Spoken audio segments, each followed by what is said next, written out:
लो जी फिर साहब देखो असली खींचे हैं ओ भाई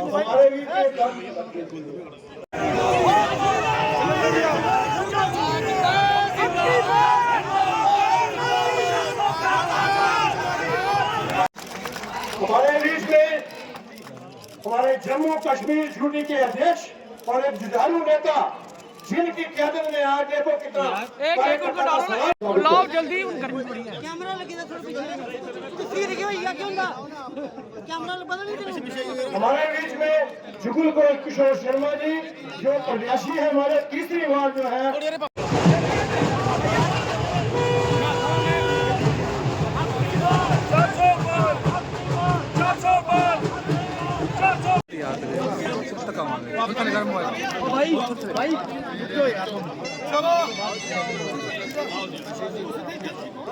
सामने सामने जुगल जी सामने सामने सामने सामने भारत माता की भारत माता की शर्मा जी जुगल किशोर शर्मा जी जुगल किशोर शर्मा जी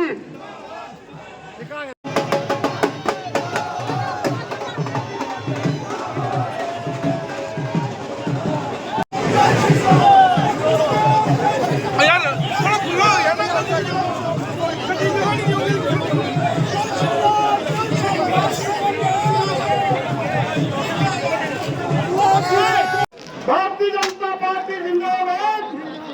अपना अपना स्थान ग्रहण करें सभी सभी अपना अपना स्थान ग्रहण करें। सबसे धन्यवाद सबसे प्रार्थना है कि वो अपना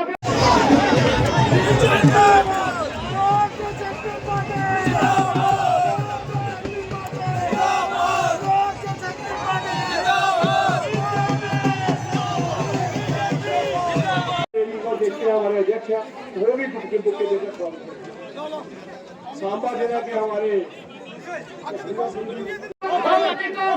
आगे चढ़ जाओ आगे चढ़ जाओ शर्मा जी शर्मा जी हमारे अध्यक्ष माननीय अरविंदर रैना जी अध्यक्ष अरविंदर रैना जी धन्यवाद। सारे सारे अपनी अपनी जगह बैठ जाइए भारत माता की भारत माता की भारत माता की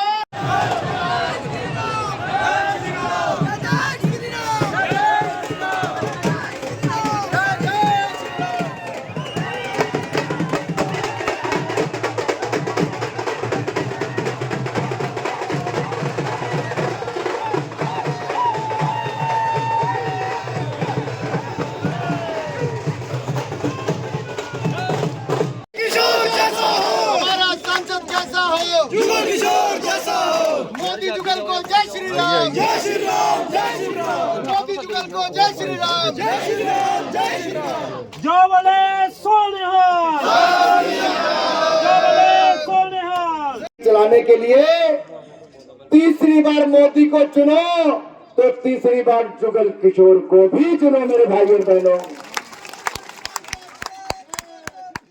जुगल जी एक बार खड़े होकर हाथ जोड़ दो तो मैं चाहना जो तालियां भी जोरदार बजे।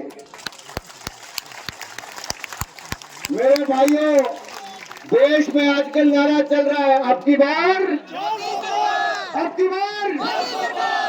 जिनके हाथ नहीं खड़े हुए वो जुगल किशोर बनने के लिए तैयार नहीं। मैं पहले कह रहा हूं और मीडिया वाले भाई जरा कैमरा परली तरफ करो जरा घर जाके पता चलो कौन कौन पक्का जुगल किशोर जी के साथ था और कौन कौन मोदी का जो मोदी का परिवार और जुगल किशोर के साथ है वो जरा हाथ खड़ा करेंगे।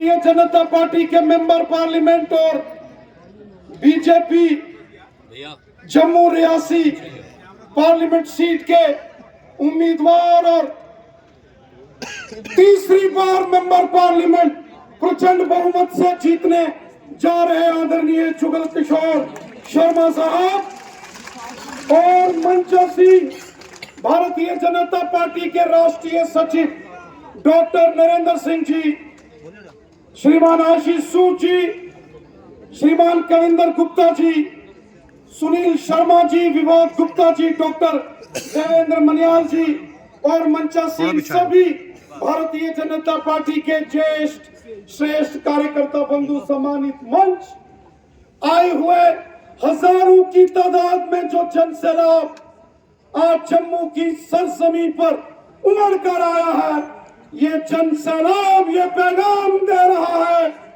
कि 26 अप्रैल को जब जम्मू रियासी की पार्लियामेंट सीट पर यहां मतदान होगा और जब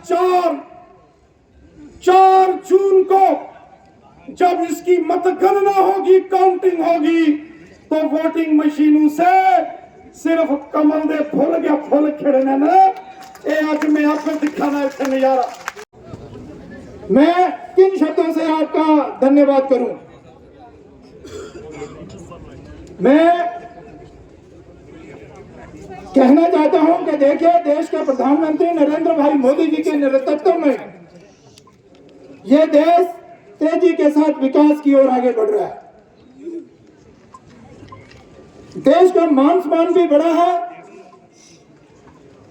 देश शक्तिशाली हुआ है, देश की सीमाएं सुरक्षित हुई है और देश में हर वर्ग के साथ न्याय हुआ है।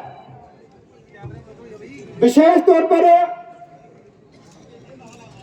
गांव, गरीब और किसान की चिंता करते हुए नरेंद्र भाई मोदी ने इन 10 वर्षों में देश के नागरिकों का जो मान सम्मान बढ़ाया है वो बेमिसाल है।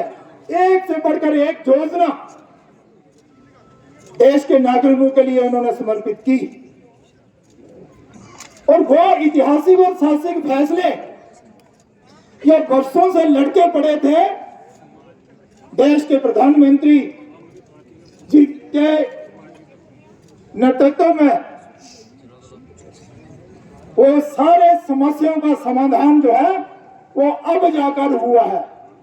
लेकिन उसके साथ साथ ही जम्मू कश्मीर के विकास के लिए देश के प्रधानमंत्री नरेंद्र भाई मोदी जी ने दिन रात मेहनत और लगन के साथ काम करके जम्मू कश्मीर में भी विकास तेज गति से आगे बढ़े, ऐसे निर्णय भी लिए हैं और विकास कार्यों को आगे भी बढ़ाया है।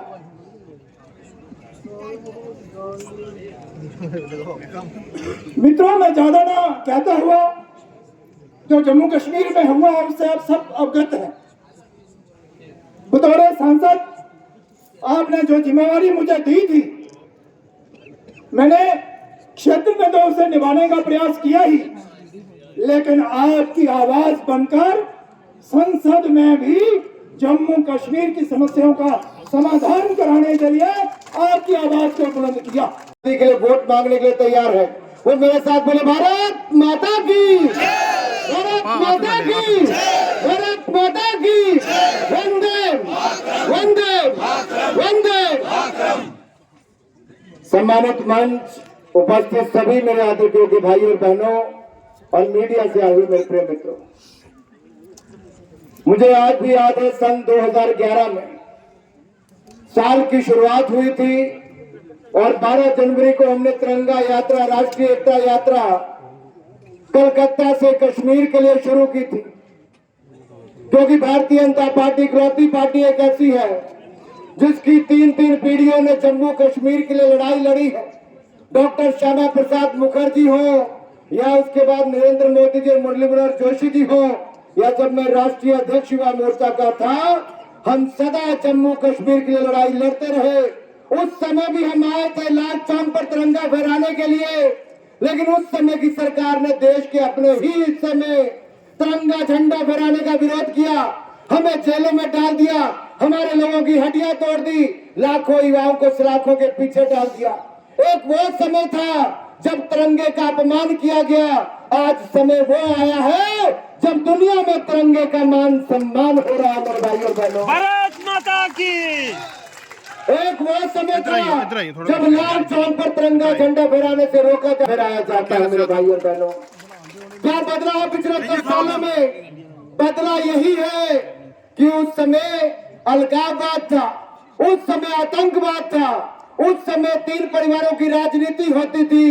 आज मोदी ने 370 को सदा सदा के लिए दफन कर दिया, खत्म कर दिया है। 370 वापस नहीं आएगा। मेरे भाई और बहनों, मुझे मीडिया के मित्र कहते हैं क्या बदला 370 के बाद। अरे मेरे भाइयों, इतना ही बदला है। पहले मुरझाए हुए चेहरे नजर आते थे, आज मुस्कुराते हुए चेहरे नजर आते हैं। भारत माता की। पहले पथरावबाज की घटनाएं नजर आती थी, पथरावबाज नजर आते थे। आज ना पथरावबाज है, ना अलगाववाद है, ना आतंकवाद है। आज राष्ट्रवाद को लेकर, देश के विकास को लेकर जम्मू कश्मीर की जनता आगे बढ़ रही है। रिकॉर्ड टूरिस्ट 2 करोड़ 10 लाख से ज्यादा पिछले 1 साल में मेरे जम्मू कश्मीर में आए। भाई और बहनों, डल लेक पे चर्चाएं तो होती थी, कभी किश्तियों पर भी रोक लग जाती थी। अब की बार तो फॉर्मूला कार भी 300 किलोमीटर की स्पीड से भागती हुई नजर आती है। ये दिखता है कि जम्मू कश्मीर में शांति की ओर आगे बढ़े। मैं देख रहा था जब वाल्मीकि समाज के मेरे भाई यहां पर ऊपर आए, बहुत भावुक हो गए थे। सदियों से अपने हकों की लड़ाई लड़ने वाले, जिनको मजबूरी में और मजदूरी के लिए यहां पर लाया गया, उनको उनके हक नहीं दिए गए थे क्योंकि गरीब थे, अनुसूचित जाति से आते थे, वाल्मीकि समाज से थे, हकों के लिए लड़ते थे, कोई देता नहीं था। लेकिन गरीब माँ का बेटा देश का प्रधानमंत्री बना तो मेरे वाल्मीकि समाज हो, मेरा गुर्जर समाज हो, उनका हक देने का काम किया है तो नरेंद्र मोदी की सरकार ने यहां पर किया है। मेरे भाई और बहनों, याद करो 2014, जब 2014 के चुनाव थे तो कांग्रेस मोदी को क्या कहती थी, एक के बाद दूसरी बड़ी गाली निकालते थे। आज तक 120 गालियां निकाल दी हैं, 120 बार। कोई कहता था गंदी नाली का कीड़ा, कोई कहता था नीच, कोई कहता था बिच्छू, कोई कहता था मौत का सौदागर, कोई ना जाने क्या क्या कहता था। और फिर कहते थे ये तो चाय बेचने वाला है, देश क्या चलाएगा। लेकिन लोकतंत्र की खूबसूरती देखिए, भारत के लोगों को देश बेचने वाली कांग्रेस नहीं चाहिए थी, उन्होंने चाय बेचने वाले ईमानदार मोदी को चुन लिया। मेरे भाई और बहनों,